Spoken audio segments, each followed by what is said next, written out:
Bom, pessoal, vamos aí a mais uma aula de projeto de produto 1.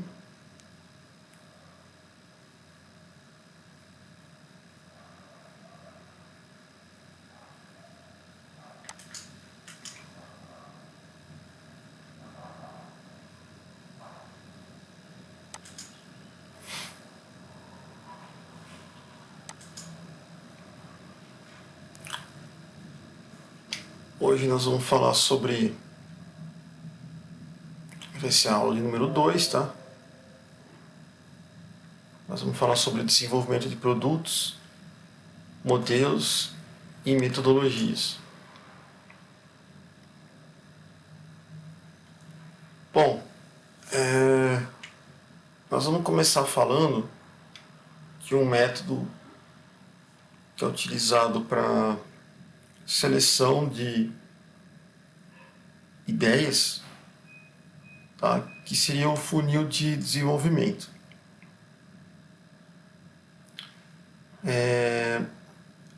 Esse tipo de ferramenta ele foi proposto por dois autores, tá? Que é o Clark e o Wheelwright, em 1993.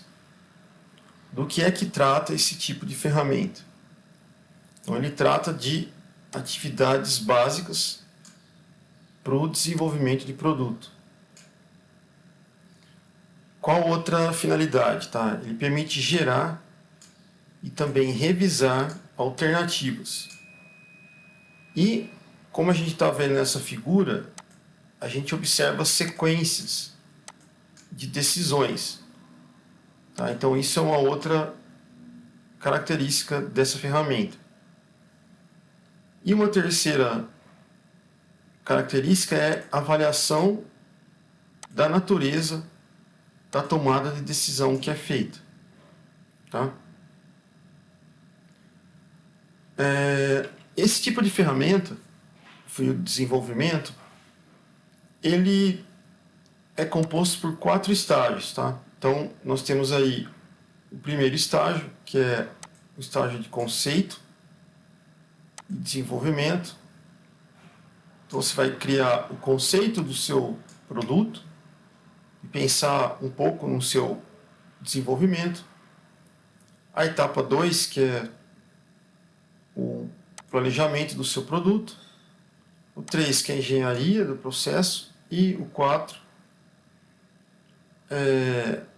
produção piloto e aumento da produção, ramp-up.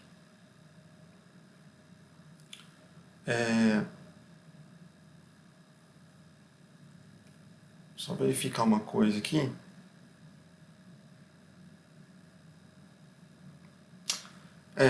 Aqui é o seguinte, pessoal. Num processo, tá? Num processo de criação do produto, tá? Nós temos aí 4 etapas em geral. Tá? O funil de desenvolvimento ele estaria na fase de conceituação. Você cria o conceito do produto. Ele ajudaria, por exemplo, a selecionar ideias. Tá? Não que essas 4 etapas pertencem ao funil, não é isso. Tá? Eu me equivoquei em falar isso aqui, tá? Então você coloca a ferramenta funil dentro dessa parte de conceito, criação do conceito do produto. Então, como que, olhando a figura aqui, como que seria esse tipo de ferramenta? Vamos supor, tá, que essas bolinhas brancas aqui, ó, tá, nessa nossa figura, sejam demandas de mercado e necessidades do consumidor. Então, o que eu vou fazer? Essa parte em rosa seria correspondente às entradas das demandas, tá? Que corresponde à boca do funil, tá? Que são essas demandas aqui, tá? Para cada demanda de mercado, eu criei uma ideia, que pode ser uma futura ideia para o meu produto final. Só que eu não vou selecionar todas as ideias, tá? eu vou ter que selecionar apenas algumas que realmente me interessam ou que dariam vida a um produto final. Então, nessa etapa aí, na fase 1 do meu funil de desenvolvimento, dessa ferramenta, à medida que as ideias vão sendo selecionadas dessa gama enorme de ideias aqui que a gente tem, elas vão avançando para uma fase 2, que seria um desenvolvimento. Tá? Então eu vou ter aqui, dessa primeira parte, eu vou fazer uma avaliação e selecionar algumas ideias das que entraram. Daí eu vou cair na fase 2.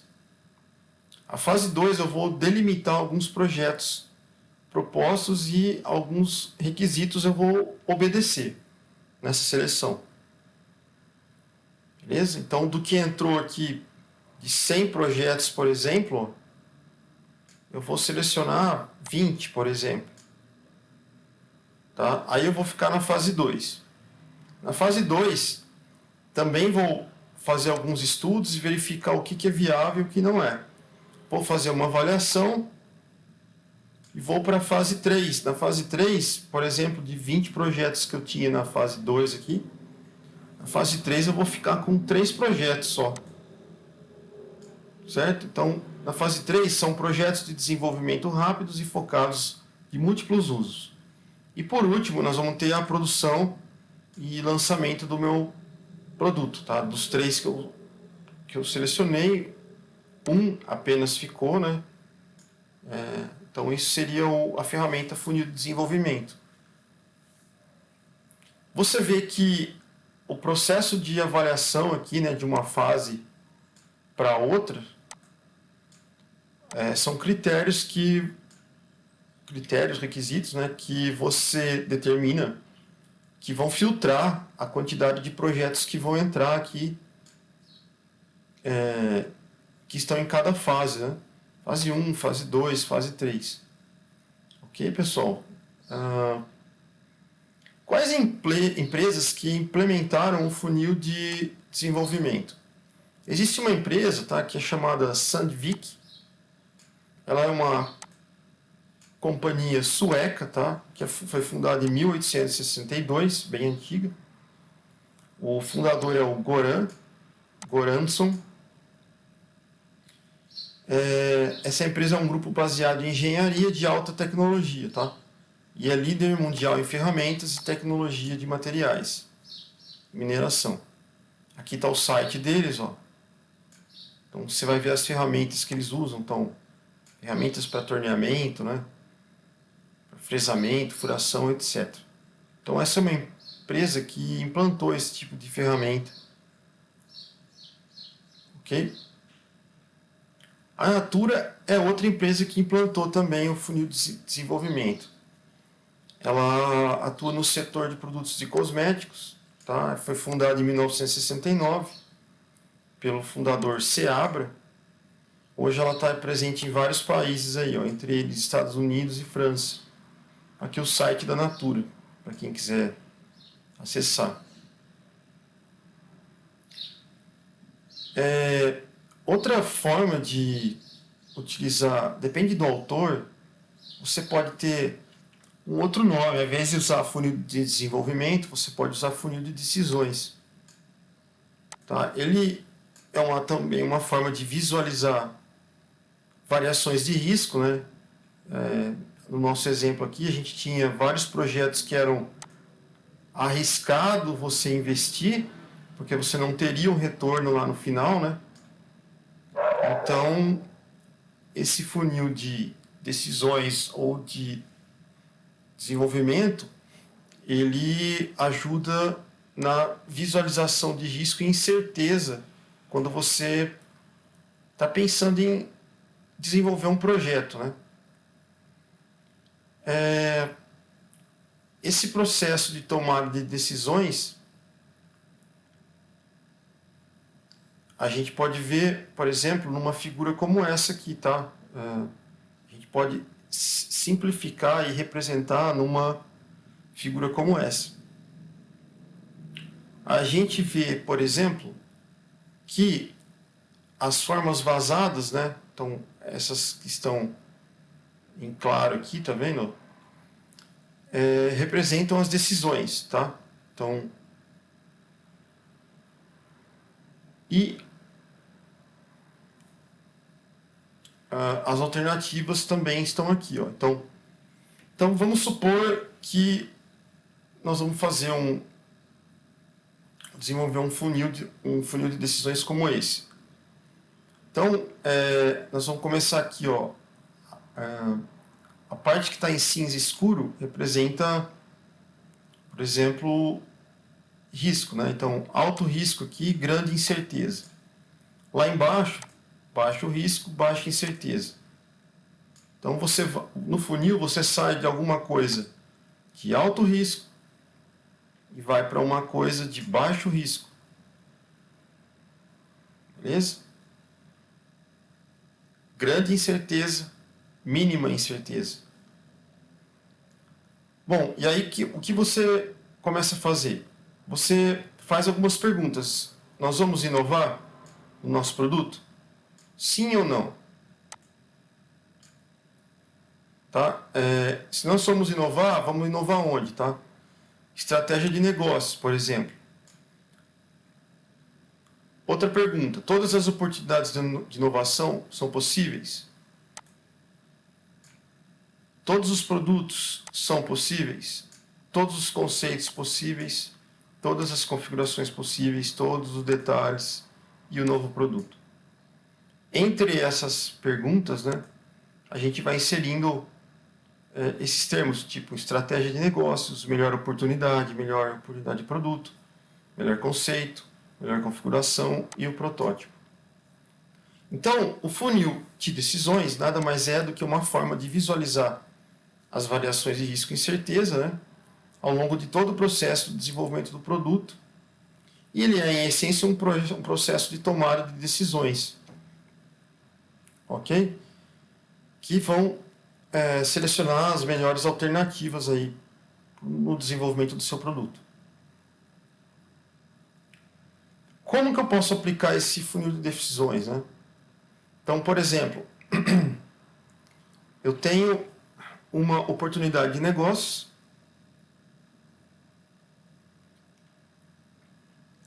Se a empresa vai decidir a favor da inovação e colocar essa oportunidade de negócios, né, no seu plano estratégico, então a próxima etapa é examinar todas as possíveis oportunidades de inovação. Aqui, por exemplo, a gente tem um plano estratégico da empresa, onde vai ser inserido nele a inovação e quais as oportunidades de inovação. Portanto, o objetivo na inserção, né, dessa oportunidade de negócios dentro do seu plano estratégico da empresa é selecionar a melhor oportunidade possível, tá? Mas você não deve confundir como selecionar a melhor oportunidade possível como selecionar os produtos específicos. Beleza? Passo 2 para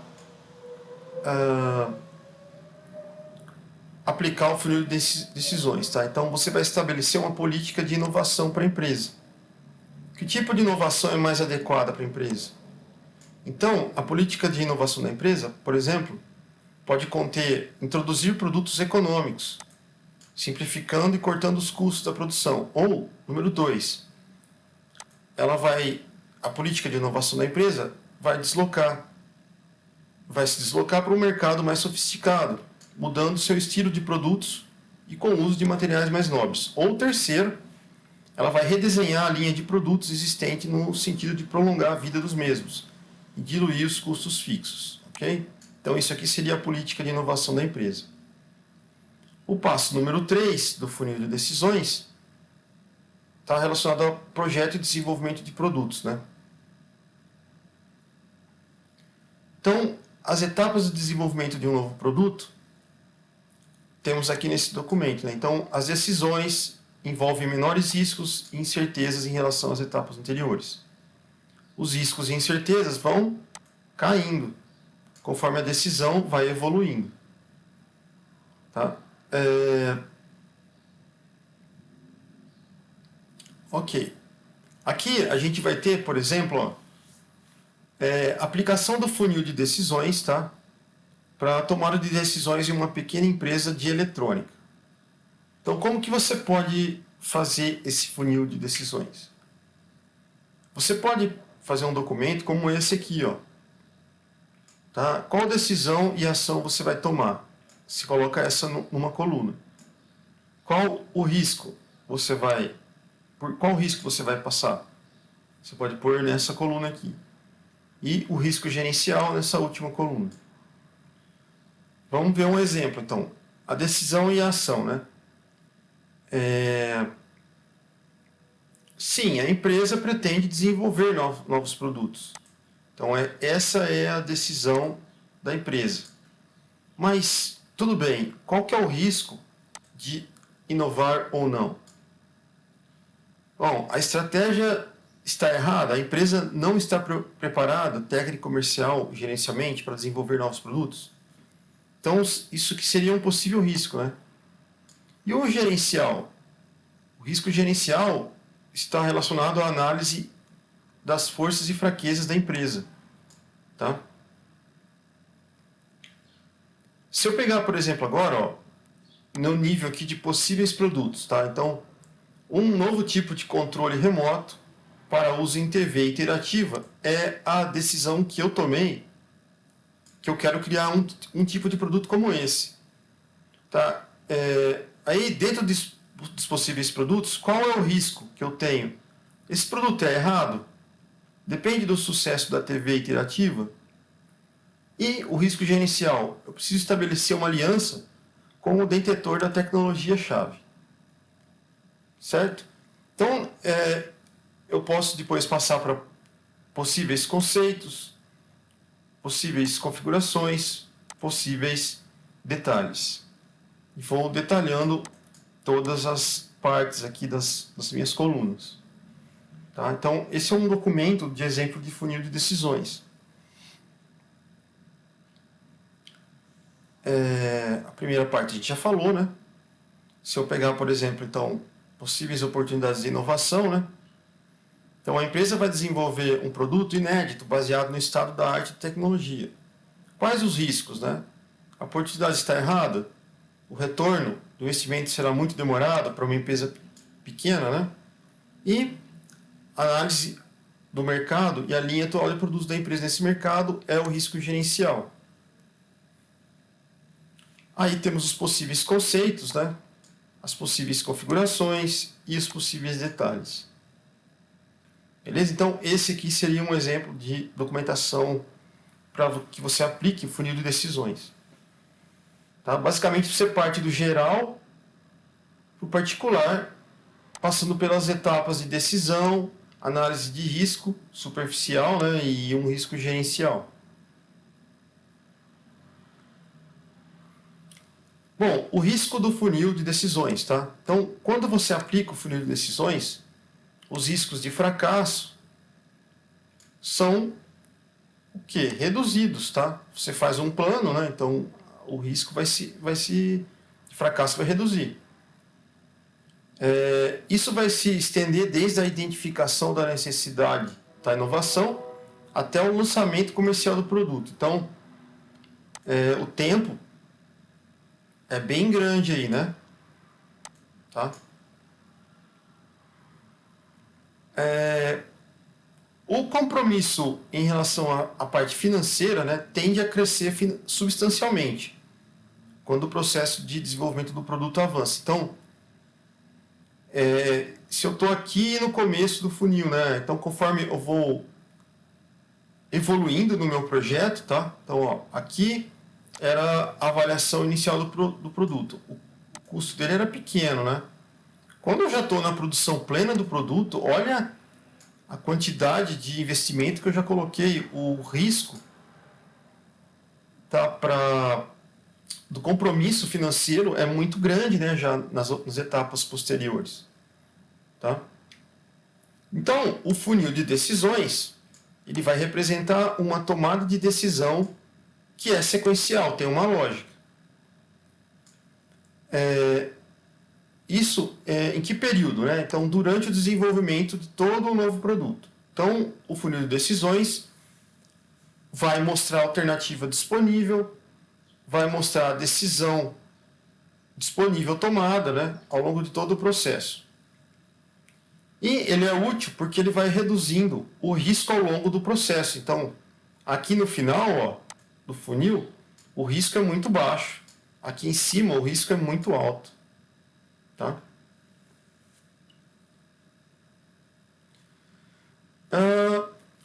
Aqui embaixo, pessoal, vocês estão vendo a literatura que a gente está seguindo, tá? Só para deixar ciente aí. Esse é a nossa referência bibliográfica dessa aula. Então, projeto de produto do Mike Baxter. Bom, aqui, pessoal, a gente vai ter um exemplo, tá, do como que você deveria enxergar o funil de decisões, tá? A gente tem aqui uma rodovia, certo? A rodovia tem alguns pontos centrais, que são os cruzamentos. Cruzamento, cruzamento. Os cruzamentos nem sempre vão ter ângulos retos, tá? Vocês estão vendo aqui um cruzamento, tem ângulo reto, tá? Mas às vezes alguns não vão ter. Vão ter bifurcações também. O que a gente deve perceber é o seguinte: quando você está percorrendo esses cruzamentos, tá? Você está percorrendo com o carro aqui, ó. Você tem que tomar cuidado com o tráfego de outros veículos, tá? Se você perde um cruzamento, você pode entrar no cruzamento seguinte, certo? E fazer um retorno e voltar ali. Mas esse mapinha que eu tenho aqui, pessoal, ele tem uma utilidade, ele é suficiente para um motorista experiente chegar ao seu destino, tá? Ele vai te fornecer um dado básico para você chegar do ponto A ao ponto B, mas ele não vai te dar precisamente as ruas que você vai percorrer, tá? Ele vai te dar uma aproximação de onde eu estou saindo para onde eu quero chegar. Então ele é um mapa que serve apenas para te fornecer alternativas básicas do caminho que eu vou percorrer, e não um caminho preciso em si. O funil de decisões, ele tem que ser visto dessa forma. Ele vai te dar uma ideia para onde eu quero chegar, mas não vai te dar os detalhes de como eu vou chegar lá. Tá? E existem outras ferramentas que fazem isso. Tá bom?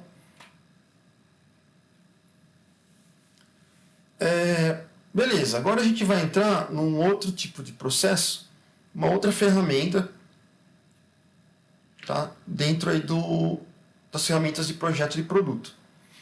Essa ferramenta, que é a Stage Gates, ela teve origem na Agência Nacional Espacial Americana, NASA.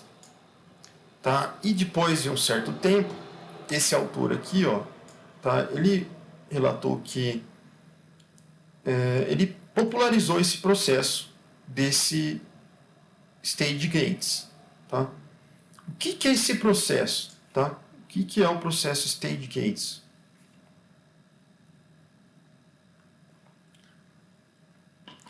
Ele é um processo que também pode ser chamado de Phase Gate.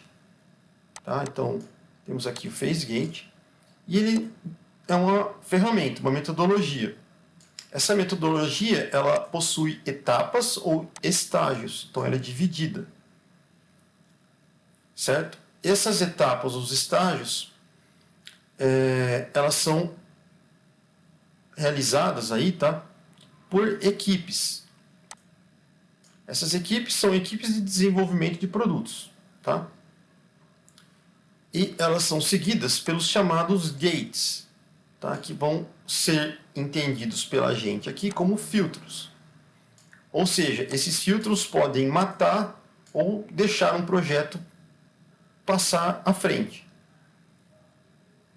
Bom, as equipes elas que se envolvem nos stages são as mesmas que participam nos gates, tá? Então, uma forma de não gerar vício no processo. Elas não são as mesmas que participam nos gates. Então, por exemplo, ó, eu tenho aqui os gates e tenho aqui os stages. Então, por exemplo, eu tenho aqui, para geração de conceito, eu vou ter uma equipe. Tá? Então, vamos supor que essa é a equipe 1. Então, aqui eu tenho a equipe 1. Então, a equipe 1 vai gerar conceitos do produto. Aí, eu preciso de uma outra equipe, a equipe 2, que vai selecionar algumas ideias que foram criadas pela geração de conceitos pela equipe 1. Essas pessoas que estão na equipe 1 não podem estar na equipe 2, exatamente para não gerar vício no projeto. Beleza? Então tem um filtro daqui para cá, e aí passa-se alguns projetos para cá. Aí, nós poderíamos ter aqui uma equipe número 3, tá? Ou continuar com a equipe 1, que ela faria o escopo, desenvolveria o escopo do projeto. Tá? Tendo o escopo, tá? Ou escopos, você teria aqui novamente uma outra equipe que faria uma filtragem que permitiria a construção do business case aqui. Depois, uma outra equipe, né, faz a filtragem de novo, cai no desenvolvimento do produto, outra filtragem, teste e validação, outra filtragem, lançamento do produto. Beleza? Então, esse seria o stage gates. Então, nós temos os palcos, que são os stages, e os portões, que vão filtrar aqui as ideias de um palco para outro. Beleza? Então, os estágios de desenvolvimento do Stage Gates, né? Se a gente pensar em divisão aí de estágios, né? Então, nós temos primeiro uma investigação preliminar, tá? Que é uma rápida investigação e verificação do escopo do projeto. Depois nós temos uma investigação mais detalhada, ela vai procurar mais detalhes do projeto. Depois nós temos a fase do desenvolvimento. Tá? Nessa fase a gente vai ter especificações do produto. Depois nós temos a fase de validação e de teste, que são testes em laboratório. Dá para fazer isso na própria planta industrial. Então aqui, ó, você vê as fases, tá? Ó. Não está bem definido, tá? Mas aqui a gente teria, vamos supor aqui, 1 e 2 é uma investigação preliminar, depois a detalhada, depois o desenvolvimento, aqui, depois teste, validação e lançamento. Aqui e aqui. Beleza? São as fases do Stage Gate. Por último, produção e lançamento. Então, olha as fases aqui. Então, gera-se ideias, investigação preliminar, detalhada, desenvolvimento, validação, produção e lançamento. E os gates entre os stages. Quais empresas que aplicaram o Stage Gates, tá? Que a gente conhece, tá? Nós temos aí a Philips, que é uma empresa voltada para a área de eletrônicos, eletroeletrônicos. A Bombardier, que é uma empresa canadense que trabalha com a fabricação de aeronaves do tipo comercial, do mesmo nicho da Embraer, e também trabalham com a produção de, pelo menos trabalhava, né, com a produção de trens e metrôs. E também temos a antiga Kodak, né, que fabricava máquinas fotográficas analógicas. Aí. Temos a General Electric e essas outras indústrias, que são as Lucas Industries, Peugeot, a Renault e a Motorola. São essas que aplicaram o Stage Gates no desenvolvimento de seus produtos.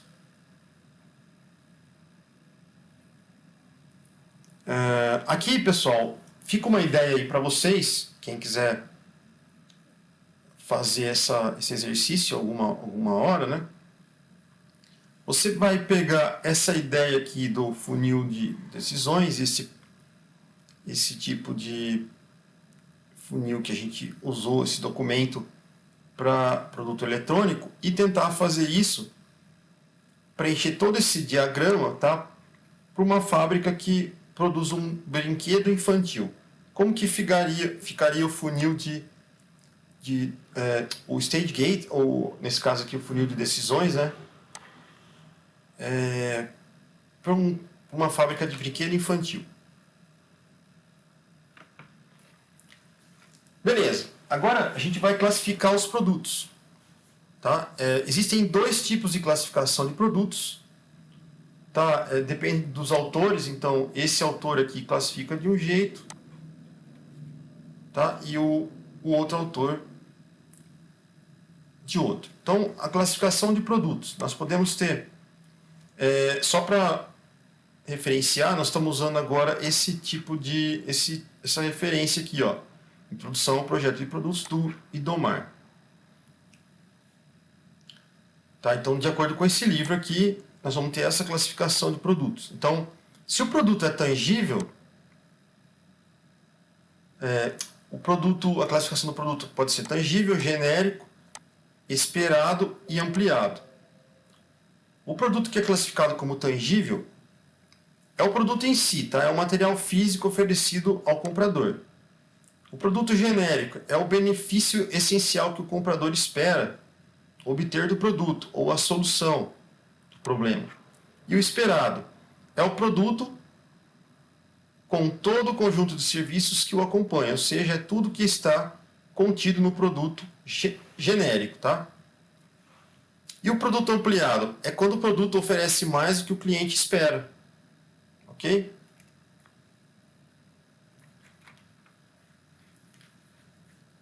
Quando a gente fala em projeto de produto, tá? Ou mesmo design de produto, tá? A gente pensa em produtos novos, tá? Então, para que esse produto seja considerado novo, basta que seja novo apenas algum aspecto dele. Não é preciso que ele seja inédito. Segundo esse autor aqui, ó, Leduc, 1986, tem várias categorias de produtos novos, tá? Que não são mutuamente excludentes. Então, as principais, né, especificadas aí estão aqui nesse quadro 1.3. Então, exemplos das principais categorias de produtos novos.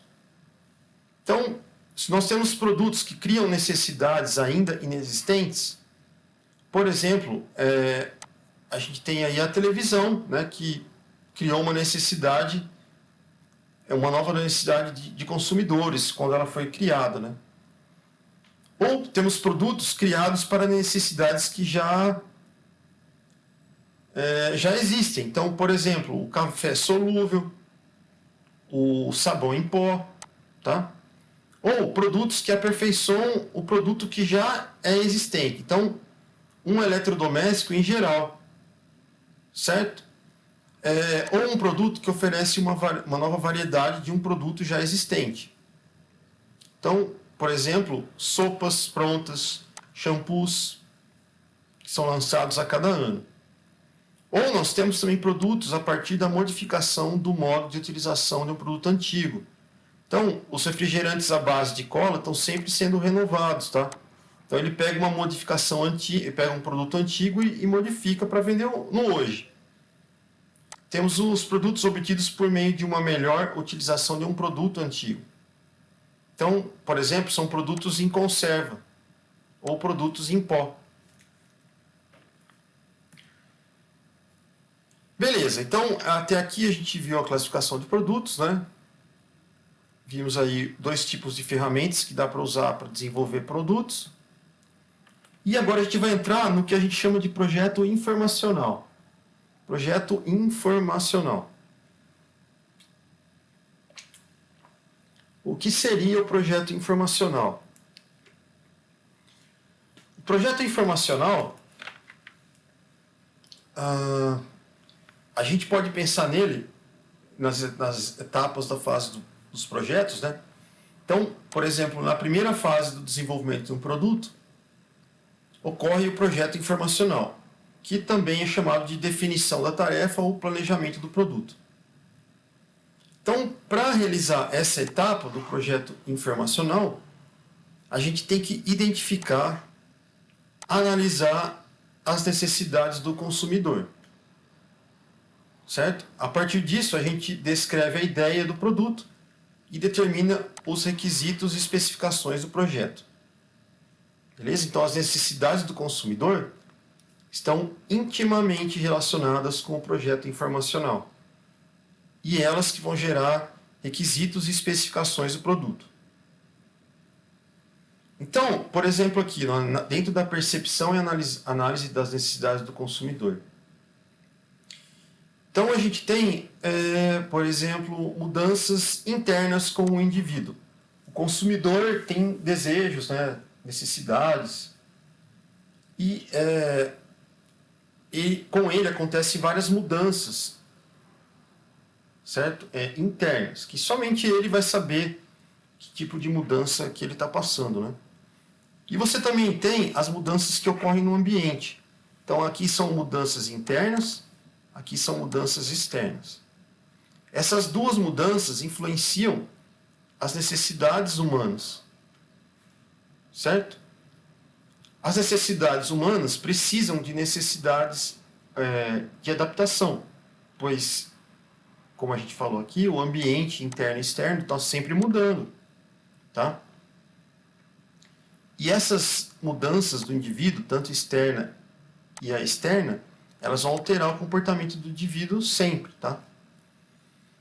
As necessidades humanas, elas estão voltadas para o comportamento do consumidor, que é influenciado por fatores externos, como a gente disse, né? Meio ambiente, e esses fatores são adaptados ao ambiente em si, ok? Como que a gente faz para perceber e analisar as necessidades do consumidor, as mudanças externas? Por exemplo, a gente tem uma série de mudanças de comportamentos aí que o consumidor sofre, né? Então, por exemplo, eu posso ter uma mudança demográfica. Nesse caso, ela pode estar causando uma mudança, está relacionado, por exemplo, uma região. Então, vamos supor aqui, a gente pode até citar o caso da Europa. Por exemplo, na Idade Média, a gente tinha fazendas, né? O agricultor ficava preso ali nas fazendas e produzia o que necessitava ali. Com a Revolução Industrial, essas fazendas, né, foram sendo abandonadas e muitas das pessoas que trabalhavam na lavoura foram para a área industrial. Indústrias. Então, houve aqui uma explosão demográfica. Por volta de 1780, né, com a era industrial, houve uma explosão demográfica.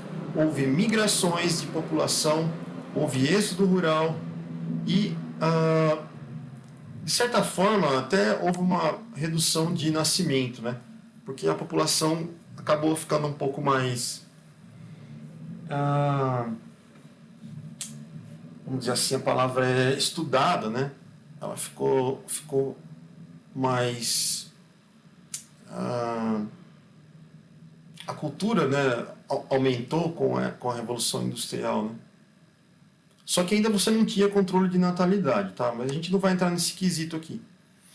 Mas, veja, a mudança demográfica aqui dessa região mudou o comportamento das pessoas, e isso mudou o comportamento do consumidor.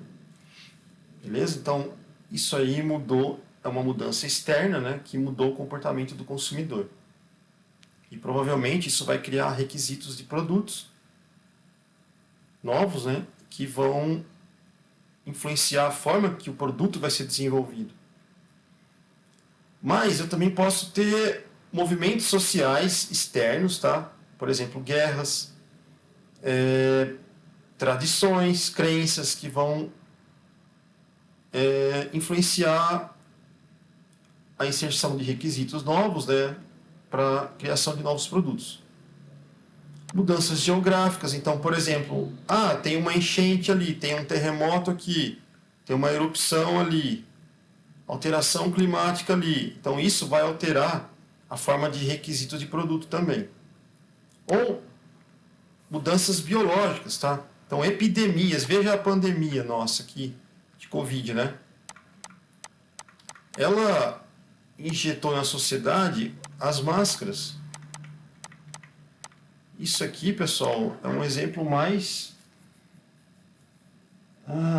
visível que a gente tem, atual, né? De que como a influência biológica modificou a inserção de um novo produto no mercado, né? As máscaras, né? Ou aparelhos de proteção individual, hein? Ou econômicas, né? Mudanças econômicas. Então, lançamento de planos econômicos no nosso país aí pode modificar o uso de certos produtos, né? E tecnológicos, né? Descobertas científicas, etc., também não modificam os produtos. Aqui nós temos um exemplo, tá? Quando surgiu o televisor, pessoal, tá? A TV, quantos produtos foram criados a partir dele? Então veja, a filmadora, fitas e discos, videocassete, que era um aparelho que você poderia filmar o filme que estava passando na TV, o DVD, o videogame, o controle remoto, a TV por assinatura, a antena parabólica. Então, um aparelho que foi criado, olha quantos aparelhos geraram uma mudança, né, no comportamento dos consumidores e criando novos produtos. E aí a gente tem a curva S, pessoal. Tá? É uma curva S de tecnologia, ela vai relacionar, por exemplo, custo ou investimento que eu faço no meu produto e o retorno que eu vou ter no investimento que eu fiz, tá? Então, no início do desenvolvimento da tecnologia, você tem um grande investimento, certo? Ou custo financeiro para um pequeno retorno. Então, você faz o investimento aqui, ó, qual que é o seu retorno? É baixo, tá? Quando você domina a tecnologia, que no caso já está aqui em cima, né? O que aconteceu com os custos, né? Os custos vão acabar caindo, tá? Mas o retorno aumenta consideravelmente, né? Beleza? Mas, depois dessa fase lucrativa, o que acontece? A tecnologia ela entra em saturação e ela cai. O pessoal acaba não comprando tanto, né? Beleza? E para obter o mesmo retorno, tá? Você vai ter que fazer novos investimentos. E os custos acabam até se elevando novamente, né? Então a tecnologia é ultrapassada e é substituída por uma nova. E aí começa um novo ciclo. Bom, e aí a gente tem algumas mudanças, como a gente disse lá atrás, né? As mudanças externas que vão causar alteração no comportamento do consumidor e a forma que um produto pode ser produzido, né? Para atender esse requisito do consumidor. E a gente tem as mudanças internas, tá? Que são mudanças que ocorrem dentro do indivíduo. Essas mudanças podem ser biológicas, tá? Então, por exemplo, uma pessoa tem uma nova doença endêmica, né? E fica doente. Ou uma mudança psicológica. Então, o consumidor vê uma propaganda de novo produto que desperta o desejo de comprar relacionado à parte psicológica. Segundo esse autor, Maslow, 1970, os indivíduos eles vão buscar satisfazer as necessidades dos clientes, né, de acordo com uma hierarquia, tá? Então, a necessidade humana ela é suprida do nível mais baixo tá? Com a necessidade fisiológica, e então ela vai subindo de importância até chegar no nível mais alto. Beleza? Então, por exemplo, o ser humano ele começa a primeiro saciar a necessidade fisiológica. Então, se eu estou com fome, eu vou eliminar a fome. Depois, eu vou querer ficar num lugar seguro. Tendo segurança e comida, agora eu quero, né, afeto, reconhecimento social, amor. Tendo isso, eu agora vou procurar excessos, né, que são estimas, e depois autorrealização. Então, tudo, segundo esse autor, fica entre essas 5 necessidades que o ser humano precisa para se satisfazer, tá? Já as necessidades declaradas, tá, são aquelas em que o consumidor deseja comprar em termos de bens, enquanto as reais são aquelas que o consumidor realmente precisa. Quando um consumidor, né, declara a sua necessidade que ela seja baseada nas percepções, elas são necessidades percebidas. Quando algumas necessidades, né, são relacionadas a produtos. Então, os consumidores percebem a diferença de 2 produtos e pagam por isso. A gente tem também as necessidades culturais. Tá? São aquelas cujo atendimento possibilita a inserção e aceitação social do consumidor. Tá? Como que a gente faz para perceber a necessidade de um consumidor? Tá?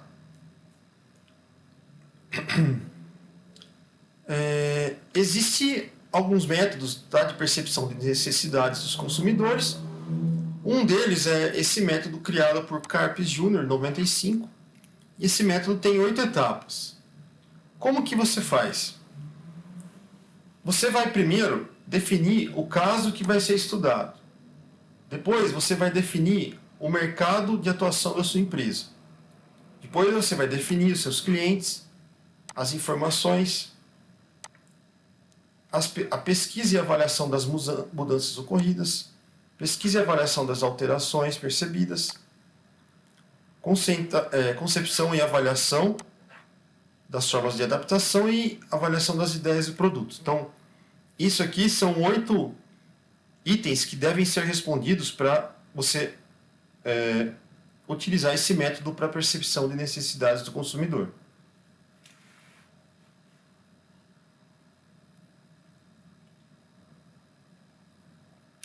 Então, item 1. Eu vou definir o caso que vai ser estudado, que é a primeira etapa, tá? Então, eu vou definir parâmetro para obtenção de uma ideia capaz de gerar produtos que serão limitadores da aplicação do método. Então, por exemplo, aqui, ó, pode-se desejar somente uma atualização de um produto já existente. Nesse caso, a aplicação do método é condicionada por essas restrições, resultando em ideias que exprimem tendências para esse produto já existente. Tá? Então, essa é a definição do caso a ser estudado. Etapa número 2, eu vou definir o mercado de atuação da empresa.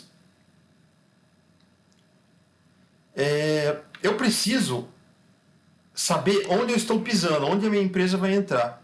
Então, eu vou levantar todas as atividades desenvolvidas daquele ramo que eu vou atuar. Certo?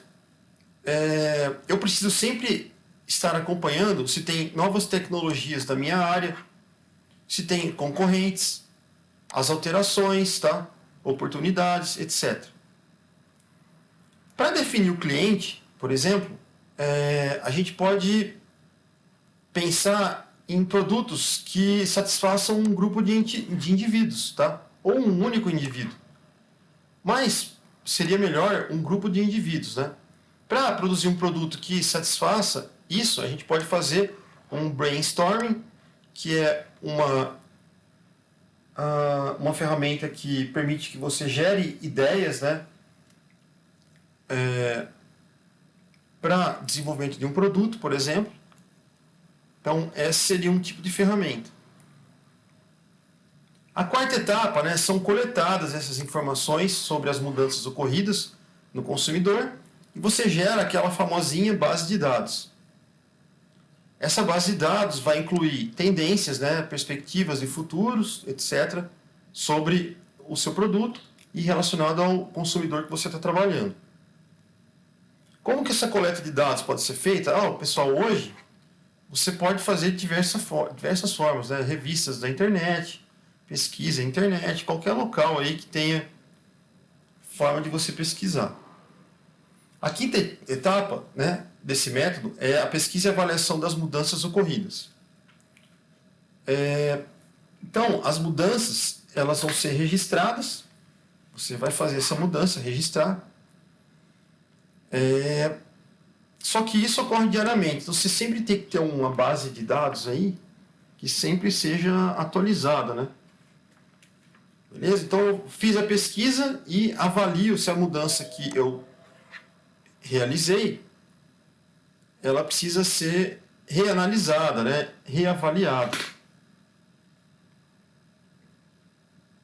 E a gente tem aqui alguns critérios para avaliação das mudanças. Então, o grau de influência da mudança sobre o meio ambiente, por exemplo, o tempo estimado para a duração da mudança e a distância geográfica entre o mercado de atuação e o local onde ocorreu a mudança. A sexta etapa, então, nós vamos avaliar as alterações percebidas pelos clientes. Então, para garantir o sucesso da aplicação, é preciso julgar alterações percebidas segundo critérios abaixo, que são a relação entre a alteração percebida e o mercado de atuação e o impacto da alteração percebida. A sétima etapa, tá? As formas de adaptação são concebidas e avaliadas. Então, uma forma de adaptação é uma maneira de amenizar os efeitos causados pela alteração. Então, para cada alteração percebida, pode-se ser criadas determinadas opções ou formas de adaptação. Então, a forma de adaptação soluciona plenamente o problema do cliente? Sim ou não? Então, você pode fazer perguntas para responder essa etapa. A oitava etapa, né, consiste em conceber e avaliar ideias de produtos geradas a partir da escolha de forma de adaptação. Tá? Essa opção ela pode originar várias alternativas de produtos.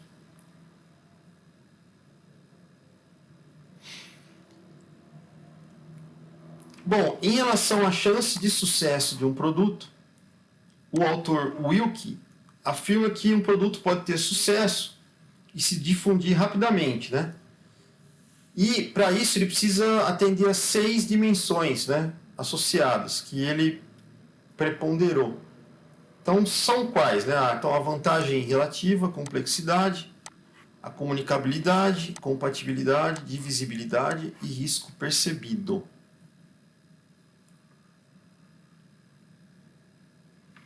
Segundo o autor Baxter, né, ele fala o seguinte: de cada 100 ideias geradas para novos produtos, aproximadamente 21 vão chegar ao início do projeto. E apenas 18 atingem a fase de projeto conceitual. Na fabricação, apenas 17 ideias são fabricadas, sendo que 12 são vendidas e 5 dão lucro, pessoal. Olha isso. Então, a taxa de mortalidade de um produto atinge 95%.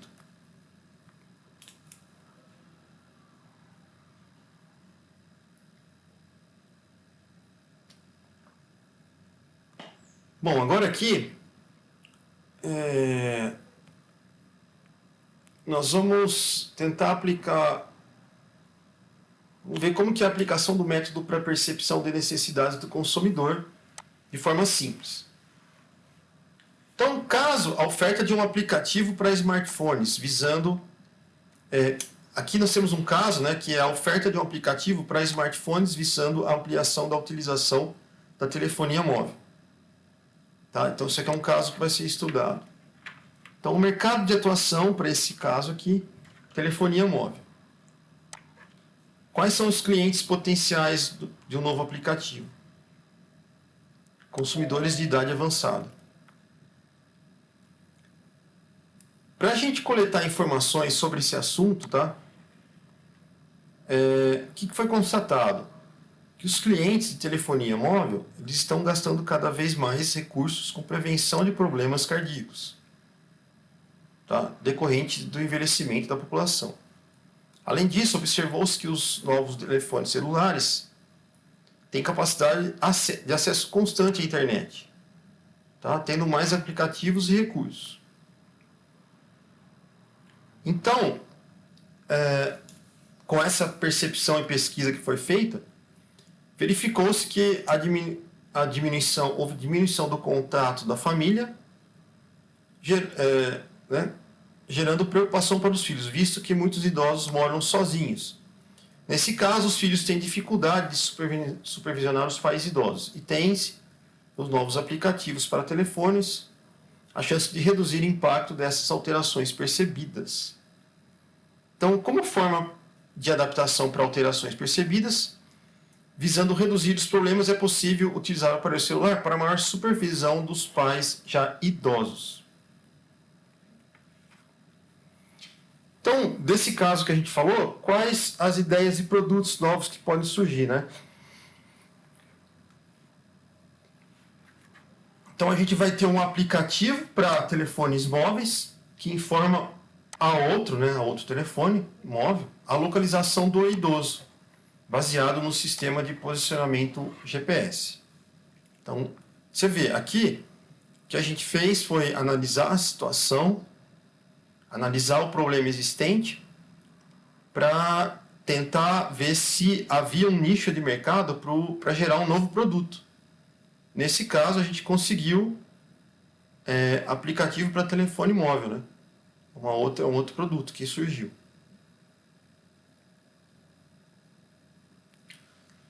Beleza, aqui tem alguns exercícios que a gente já fez na aula, então não precisa entregar mais nada.